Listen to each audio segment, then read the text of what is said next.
صفحہ number 142 142 page 142 قریش کے تحمل کے اسباب.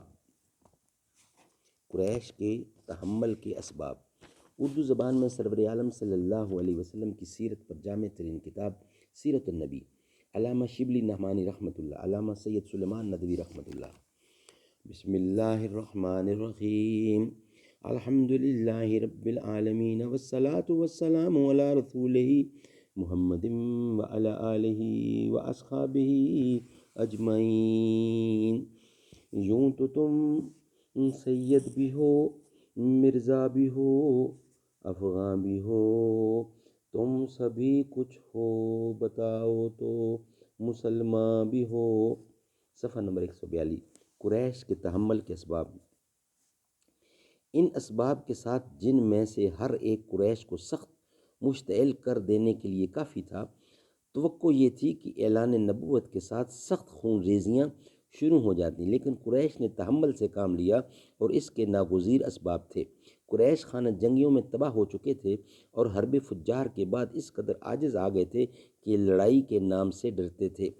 قبیلہ پرستی کی وجہ سے لڑائی صرف اتنی سی بات پر شروع ہو جاتی تھی کہ کسی قبیلہ کا کوئی آدمی قتل کر دیا جائے. مقتول کا قبیلہ بغیر کسی تحقیق کے انتقام کے لیے کھڑا ہو جاتا تھا، اور جب تک بدلہ نہ لے لیا جائے یہ آگ نہیں بجھ سکتی تھی.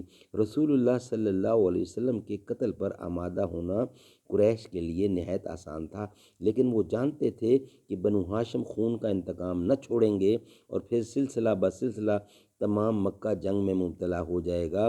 بہت سے لوگ اسلام لا چکے تھے اور قریباً کوئی قبیلہ ایسا باقی نہ تھا جس میں دو ایک شخص اسلام نہ لا چکے ہوں. اس لیے اسلام اگر جرم تھا تو صرف ایک شخص اس کا مجرم نہ تھا بلکہ سینکڑوں تھے، اور سب کا استحصال کرنا ممکن نہ تھا.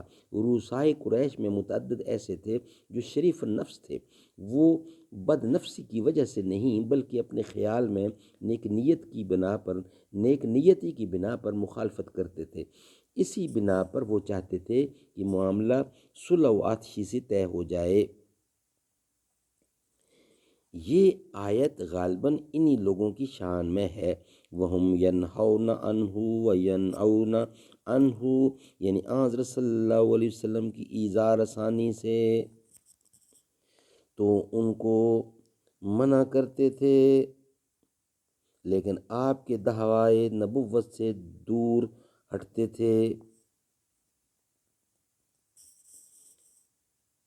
غرض جب حضرت صلی اللہ علیہ وسلم نے اعلان دعوت کیا اور بت پرستی کی اعلانیہ مذمت شروع کی تو قریش کے چند معززوں نے ابو طالب سے آ کر شکایت کی. ابو طالب نے نرمی سے سمجھا اور سمجھا کر رخصت کر دیا، لیکن چونکہ بنائے نزاع قائم تھی، یعنی حضرت صلی اللہ علیہ وسلم ادائے فرض سے باز نہ آ سکتے تھے، اس لیے یہ سفارت دوبارہ ابو طالب کے پاس آئی. اس میں تمام رؤسائے قریش بھی، یعنی عتبہ بن ربیعہ، شیبہ، ابو سفیان، عاصم بن حشام، ابو جہل، ولید بن مغیرہ، عاص بن وائل وغیرہ شریک تھے.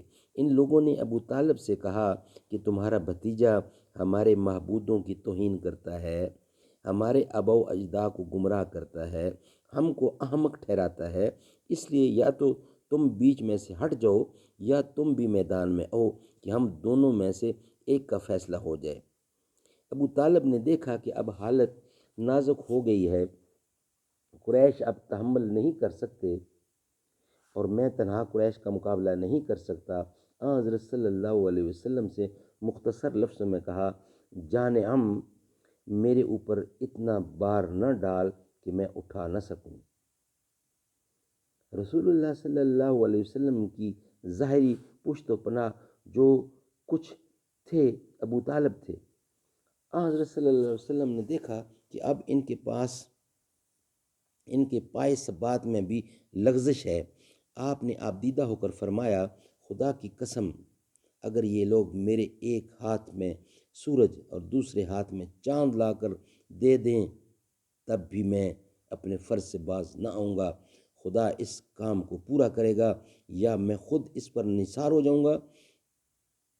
آپ کی پر اثر آواز نے ابو طالب کو سخت متاثر کیا۔ رسول اللہ صلی اللہ علیہ وسلم سے کہا، جا، کوئی شخص تیرا بال بھیگا نہیں کر سکتا۔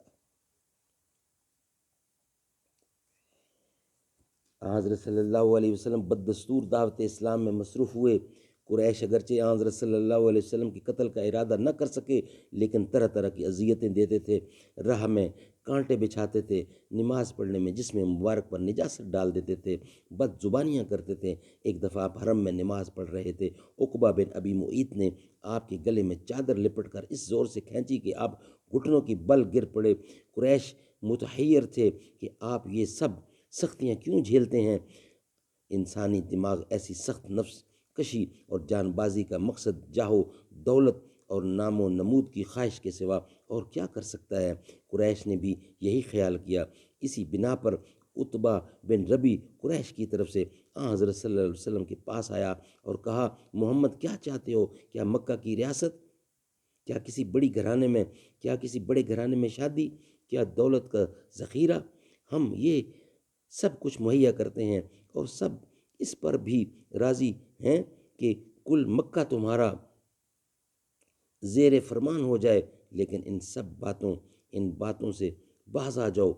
عتبہ کو اس درخواست کی کامیابی کا پورا یقین تھا، لیکن ان سب ترغیبات کے جواب میں آپ نے قرآن مجید کی چند آیتیں پڑھی۔ قل انما انا بشر مثلکم یوحی الی انما الہکم الہ واحد فاستقیموا الیہ واستغفروہ قل اانکم لتکفرون بالذی خلق الارض فی یومین وتجعلون له اندادا ذلک رب العالمین رب العالمین۔ اے محمد کہہ دے کہ میں تمہیں جیسا آدمی ہوں، مجھ پر وحی آتی ہے کہ تمہارا خدا بس ایک خدا ہے، پس سیدھے اس کی طرف جاؤ اور اس سے معافی مانگو۔ کہہ دے کہ کیا تم لوگ خدا کا انکار کرتے ہو جس نے 2 دن میں یہ زمین پیدا کی، اور تم خدا کے شریک قرار دیتے ہو، یہی سارے جہان کا پروردگار ہے۔ عتبہ واپس گیا تو وہ عتبہ نہ تھا۔ اس نے قریش سے جا کر کہہ دیا کہ محمد جو کلام پیش کرتے ہیں وہ شاعری نہیں، وہ کوئی اور چیز ہے۔ میری رائے یہ ہے کہ تم ان کو ان کے حال پر چھوڑ دو۔ اگر وہ کامیاب ہو کر عرب پر غالب آ جائیں گے تو یہ تمہاری ہی عزت ہے، ورنہ عرب ان کو خود فنا کر دے گا۔ لیکن قریش نے یہ رائے منظور نہ کی۔